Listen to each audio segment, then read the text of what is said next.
Hello, it's good to have you join us on Infrastructure. I am Tina Oje. According to predictions from the Nigerian Meteorological Agency, the latest date for rainfall in most parts of the northern Nigeria is anticipated to be around 29 June 2021. To some, this is a great news, while to others, their hearts are pumping due to the accompanying flooding in some parts of Abuja. Abuja has recorded a significant number of flooding, which has damaged properties, left many homeless and some killed. Well, drainages and flooding work side by side. On today's episode of the program, we shall examine the Abuja drainage system and the efforts of the FCT administration in maintaining these drainages, plus the issue of open manholes in the city center. But firstly, let's bring you some key infrastructure news in Nigeria, Africa, and around the globe this week.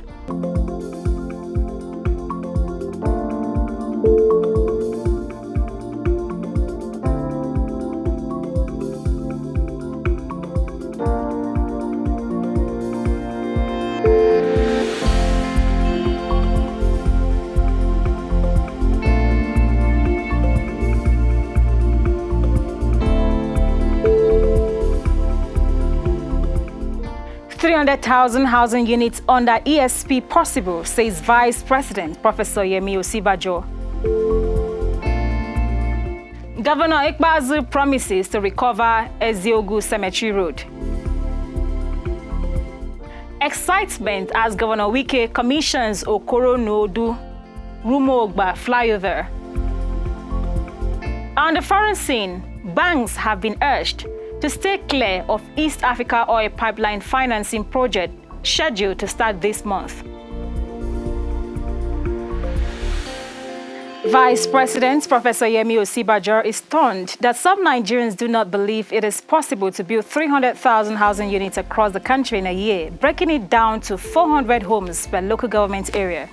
The Vice President expressed their shock recently in a keynote address at a virtual one-day economic summit organized by the Central Bank of Nigeria, the Bankers Committee, and the Vanguard newspaper. Recorded last month, the Vice President announced the federal government desire to implement a social housing scheme where 300,000 housing units and one-bedroom and two-bedroom houses will be constructed under the Economic Sustainability Plan for low-income earning Nigerians. The Vice President said it was important to think big when considering national development, stating that in order to engender sustained economic growth, we must think in terms of scale.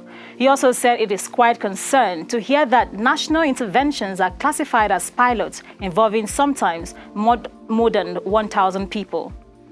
Given the size of Nigerians' population, the Vice President said Nigeria cannot afford the luxury of pilot projects, rather should design special interventions before going big.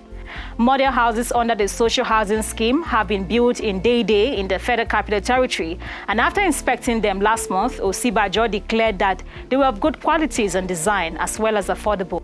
He said on the average, anyone who is earning 30,000 naira a month and is ready to spend a third of that amount will be able to afford one of these houses. The plan, he said, is a one-bedroom unit and a two-bedroom unit, both coming under 2 million naira. Professor Osinbajo added that a point has been made that it is possible to build good, decent accommodation that isn't out of the reach of practically everyone. The grand plan, he said, was to implement a mass housing program across the country. He further stated that they are hoping this doesn't end only in Abuja, but all over the country. So far, the Family Homes Fund is in 11 states, and they have given up land for the project. The Nnamdi Azikiwe International Airport, Abuja, has earned the 2020 Airport Service Quality Award for Best Airport by Size and Region, that's 5 to 15 million passengers per year in Africa, by the Airport Council International. The other category winners include Best African Airport under 2 million passengers per year, which was won by Moi International Airport, Mombasa, Kenya. The Best African Airport, 2 to 5 million passengers per year, went to Kotaka International Airport, Kotaka, Accra, Ghana. Nigerian's award later was sent to the Federal Airport Authority of Nigeria, FAN MD and CEO Captain Rabiu Yadudu accepted the award on behalf of the organization and restated France's commitment to ensuring the safety, security, and comfort of passengers at all airports across the country. He added that the recognition comes at a time when FAN geared towards ensuring seamless airport facilitation with the opening of new terminals and upgrading on its current infrastructure across board. According to him, despite a turbulent year plagued by COVID-19 induced financial struggles, FAN had endeavored to prioritize customer satisfaction while ensuring that health and safety remain topmost.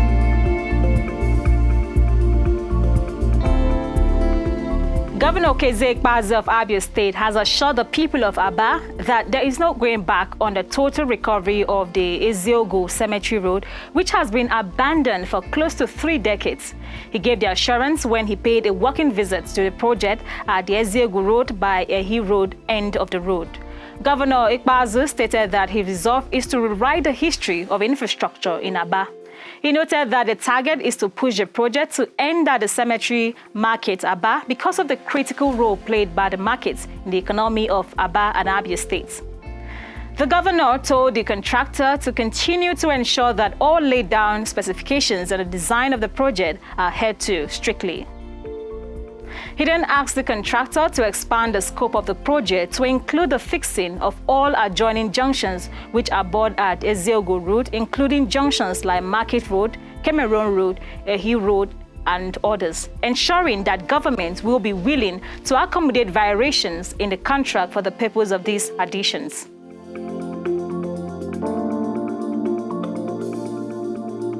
There have been jubilation in some parts of Port Harcourt and Obiakpo local government area following the commissioning of the Okoro Nuodu Flyovers Bridge and Rumo Ogba Flyover Bridge, respectively, by Rivers State Governor Chief Nyesom Wike, stretching over 500 meters. The bridge will help end the traffic nightmare experienced, especially in the Rumo Okoro area of the state capital. Contract for the multi-billion naira project was awarded in October 2019 alongside 2 others, Remisi and Rumo Ogba flyover bridges, 16 months after all the projects have been completed. Governor Nyesom Wike says he is happy and that a promise made by his administration has been fulfilled. The governor once again is converting areas around the bridge to a market. To commission the project is former governor of Cross River State and the son-in-law of River State, Donald Duke. He also described Governor Wike as an earnest man he is proud to be associated with. The governor also used the opportunity to urge the people to value and maintain the bridge as their own. Also present for the commissioning were well-meaning sons and daughters, paramount rulers of River State.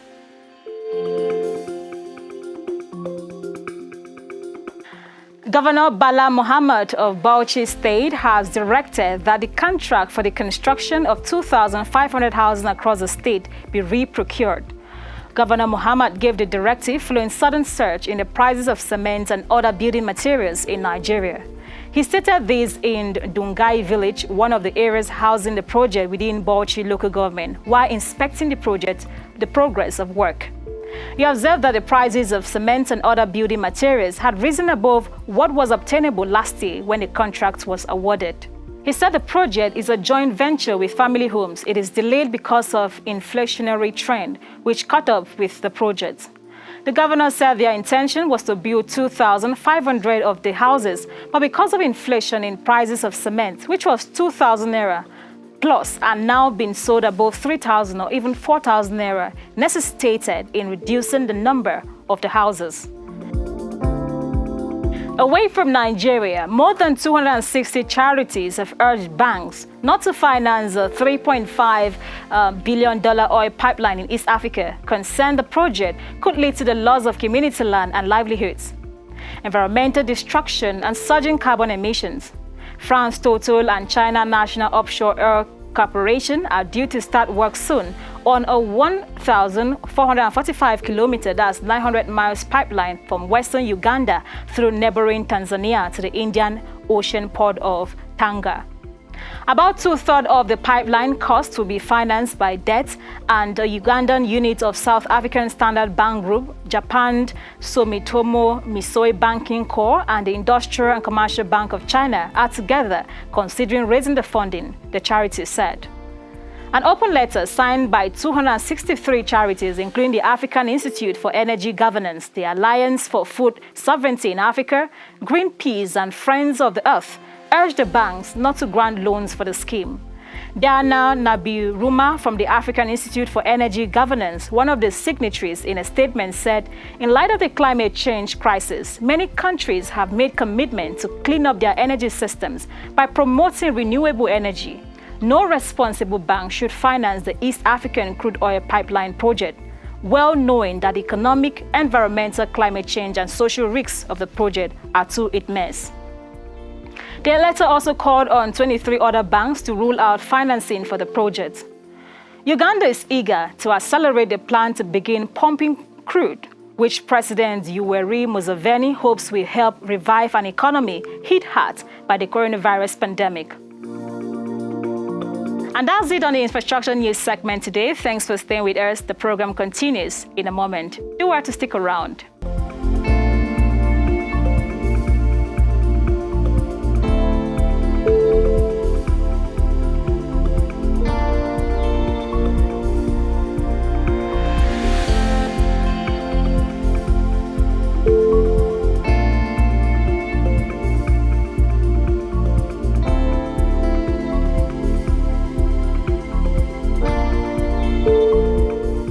Thanks for staying with us. If you just joined, you're watching The Infrastructure, where we focus on the state of infrastructure development in Nigeria, Africa, and around the world. Next is the saga of uncovered manholes in the Federal Capital Territory. What are these manholes? Are those in your area covered? Who are those responsible for removing these covers? And what is a permanent solution to this public safety issue? Manholes, also known as utility or sewer holes among other names, are openings that lead to confined spaces such as utility vaults or large vessels. They are often used to cover our access points for making connections, inspection, valve adjustment, or performing maintenance on underground or buried public utilities such as water pipes, sewage drains, electricity, and telephone wiring, among other things. Manholes are generally found in urban areas, on roads, in streets, and occasionally under sidewalks. In rural and undeveloped areas, services such as telephone and electricity are usually carried on utility poles or even pylons rather than underground, making manholes a rare sight, unlike in urban centers and areas with better planning. In Nigeria's capital, Abuja, a city built according to a master plan, manholes are norm in the major settlements, residential and business areas, including some of the key satellite towns surrounding the city. With its remarkable litter of manholes on streets and highways, there is clear indication of strict adherence to planning and construction specifications and adequate provision for underground utility inspection and maintenance, and most importantly, drainage. But it is also alarmingly true that many of these utility holes presently lie uncovered, posing daily risks as at best left imagined. Normally, this manhole is supposed to be sealed and permissible to allow water drain into it. But with the rising brigandage in the capital city, coupled with upsurge in criminal activities, the iron casting used to cover these large manholes are disappearing with a rapidity that has left the authorities confused. The metal covers are said to be quite expensive when sold to middlemen and blacksmiths, hence the attraction it poses for the criminal-minded ones. The open gulfs of death are posing serious dangers for many inhabitants of the capital city. In the past few months, a few residents have had ugly experiences passing over these dangerous holes. I have actually experienced, I've seen a drunk person fall into it once, and it wasn't funny at all. So I think if the government should do something about it to avoid having these casualties, it will really be fine. I have a personal experience with it. A close relative of mine, my brother, my immediate younger brother, he fell into one. And I know a couple of people who have fell into these holes. Actually, I think it's very sad that the government is still leaving them open. On the other hand, the security agencies still need to do their work. They need to be on high alert because they get stolen even when they get replaced. I stay in Wuse too, so every time they replace them, maybe FCDA or whoever, whichever agency is in charge of doing that, some people come and steal them. Why? Because they are not scared. They are not scared of the security because nobody is watching over them. As it's been stolen, as the cover has been removed now, it causes damage to vehicles and even to ordinary man who is walking on the road. Peradventure, when the rain is falling, by mistakenly you put your leg on that manhole now, it will cause another damage to the person's body. There are some recently accidents just happening on this road because of such a somebody will try to dodge the car and unfortunately went and entered inside the manhole, which causes the dislocation, and also people that are inside the car were also affected with such injury. You know, we walk around here, we see people. Most especially, I come to work 7 already. I'm in the office. I leave 6, 7. Understand? And if you're going back home during the evening, you see that some vehicles, most times, they got their tire push short. Understand? And the passerby, so at times they fall inside the hole. Some people get fractions or dislocated. So it's actually dangerous. Understand? And during the rainy season, most of those particles that would have been filtered before the rain flows, understand, they actually enter inside the hole and block the hole, and it causes the road to be flooded with erosion. So I think we should do more in replacing them instead of letting government waste funds by replacing them. They should do more in security to secure these things when they are put in place. I want to give an opinion that if we could have street securities that patrols at night, you know, because these scavengers that come around at night to steal it. So if we can have securities at night stationed here to watch over the streets, it could help in reducing the rate at which these people come around to steal these things. Those that come to steal it, they usually find it easy to pick. But when it is being dug into a little bit to the ground and then sealed by welding together, where the welder together, then before putting it on the ground, there's no way it can be stolen.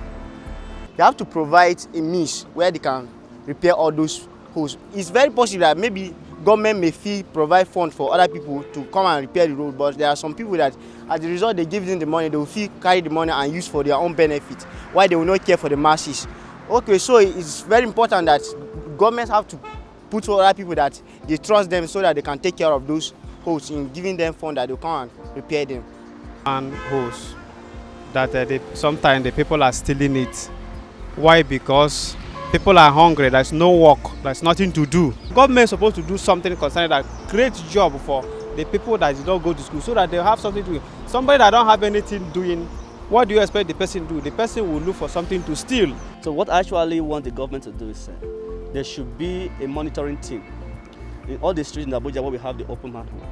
Understand, to monitor the activities of these Ebola guys, because they're the ones shutting away the coverage, the iron. They take it and sell it away. And each time it's being replaced, they still come back and shut it away. So what I expected the government should do is to set a monitoring team. They may not necessarily be security personnel.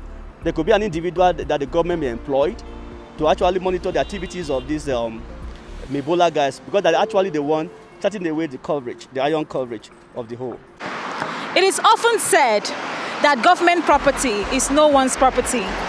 But in the case of the manhole, it is everyone's property, because when it is left to be vandalized and when the covers are left to be stolen, it poses a danger not just to the government, but to you and I who use this road, to the vehicles who ply this road. So it's our collective responsibility to ensure that this infrastructure are kept safe.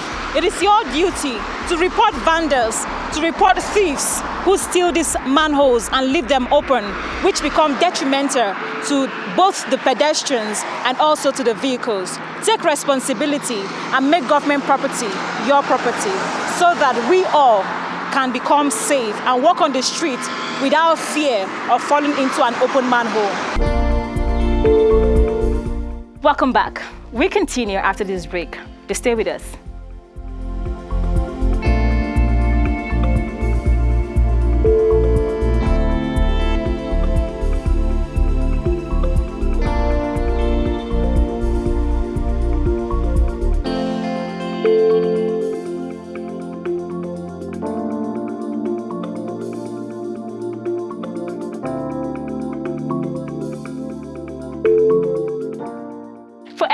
planned city, there are provisions for a drainage system owing to the unarguably importance of this infrastructure. Lack of a proper drainage system or an ineffective drainage system in a city will likely lead to tales of flooding, road accidents due to surface waters, and other adverse effects. Drainage systems are constructed to ensure that wastewater and sewage is transported neatly to disposal points, thereby keeping the environment well drained and free of waste. In many parts of Nigeria today, there is a great need for properly managed drainage system in order to help control surface water. These days, even in Abuja, especially in our satellite towns, houses are built without proper planning, buildings are constructed without proper drainage system, and residents do not help matters either. You find them dumping their waste in gutters, on the streets, to mention a few. This improper waste disposal clogs the gutters and prevents easy flow of water, causing the gutters to overflow. After a short period of rainfall, it is common to see flooded streets with litters of floating everywhere. Such situations create very unhygienic conditions and contribute to environmental degradation. Abuja, a planned city built mainly in the 1980s, had a well laid out plans for a drainage system. The question in the minds of many is the effectiveness of the system. Abuja Population, according to data from the latest revision of the UN World Urbanization Prospect, estimates Abuja 2021 population at about 3.4 million. In 1950, the population of Abuja was 18,977. Abuja has grown by 186,383 since 2015, which represents a 5.69% annual change. The population is projected to grow by 5.2 million by 2030. Can the current drainage system still serve the current and projected population, or should the drainage system be updated? My guest today is the Director, Facility Maintenance and Management at FCT, Engineer Niyi Afolabi. He answered some of our questions as well as plans to completely solve the problem of open manholes in the city. The mandate of the Department of Facilities, Maintenance and Management, as the name implies, is to engage in the effective maintenance and management of all the infrastructural facilities within the Federal Capital City. Such facilities include roads, bridges, drainages, street lights, public buildings, and some estate services such as rents and furniture.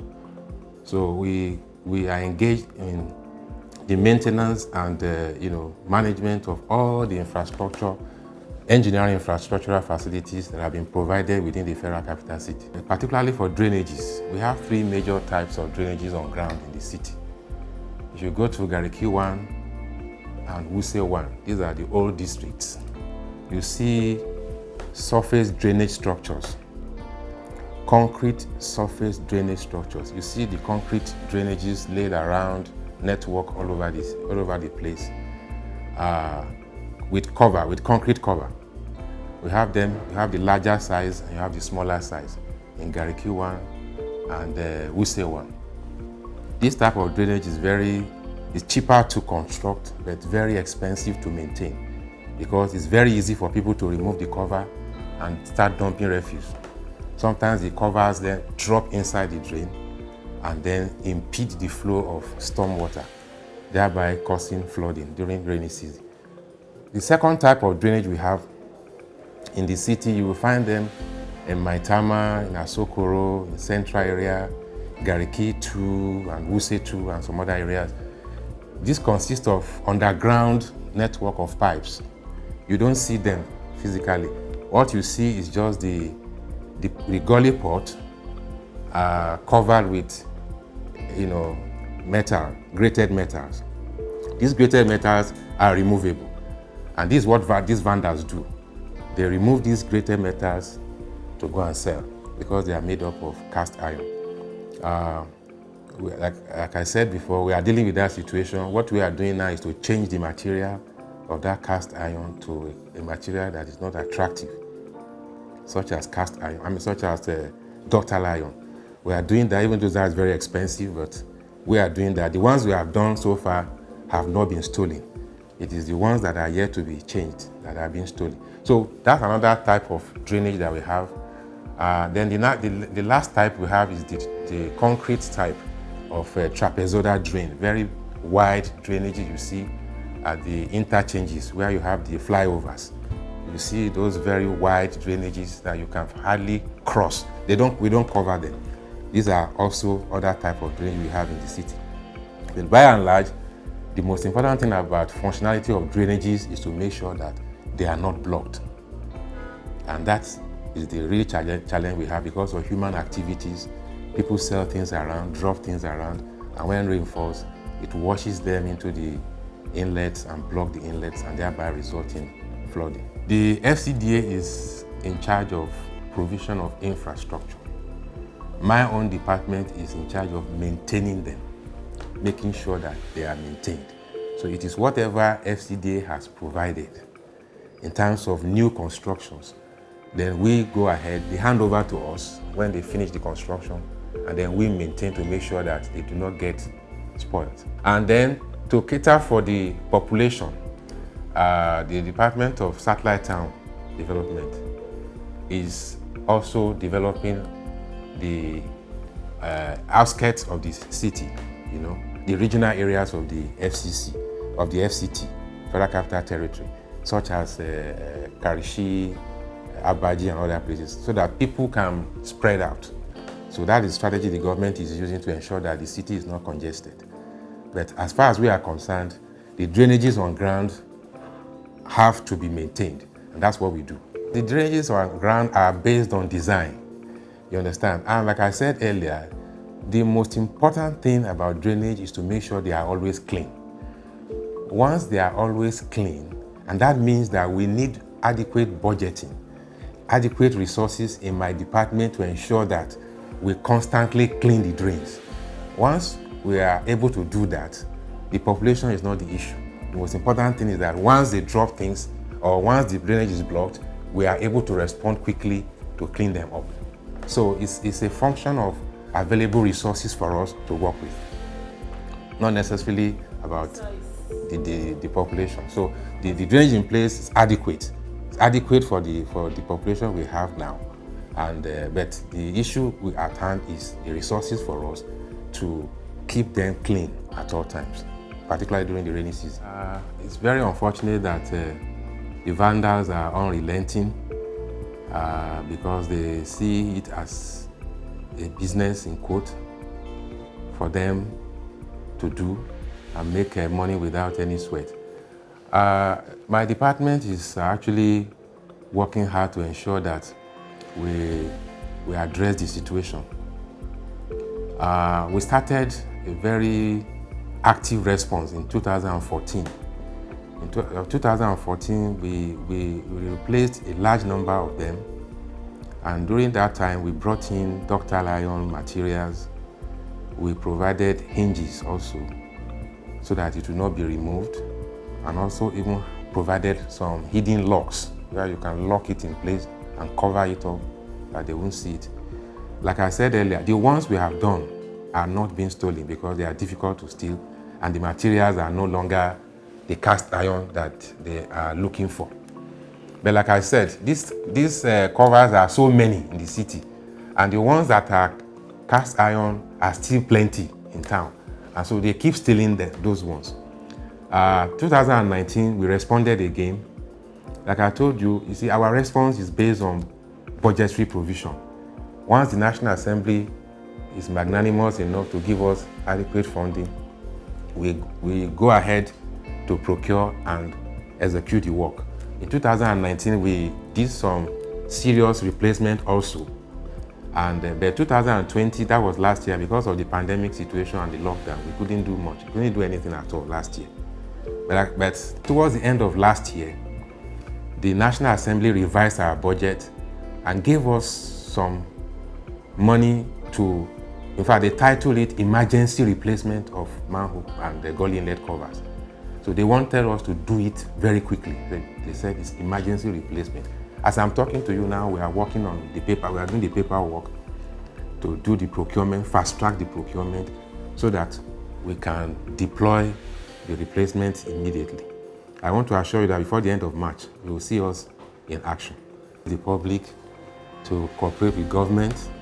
It requires a huge capital outlay, capital investment to put this infrastructure in place.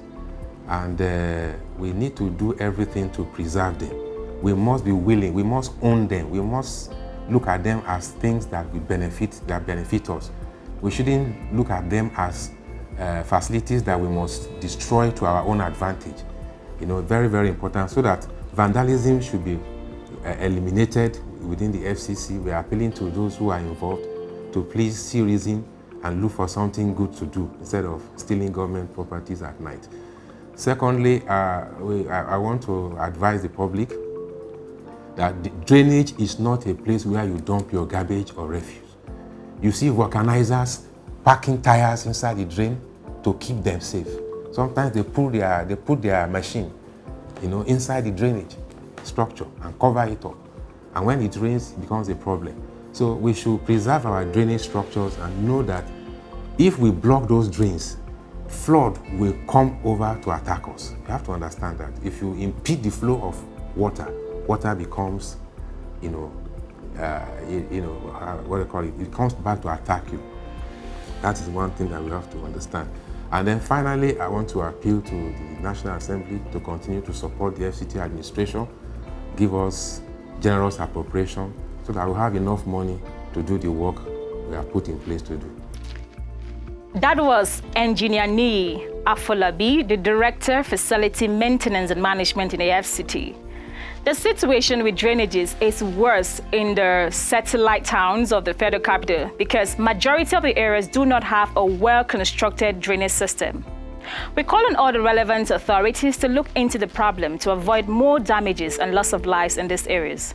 It is also our collective responsibility to protect public infrastructure by reporting vendors. Avoid reckless behaviors and remember that your actions could have serious implications on the health and lives of others. Please do well to follow us on all our social media handles showing on your screen. For your feedbacks and partnership on this program, you can write to us via this email address.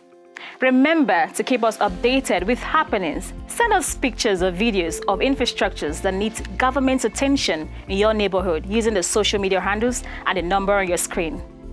I am Tina Oje. See you next time.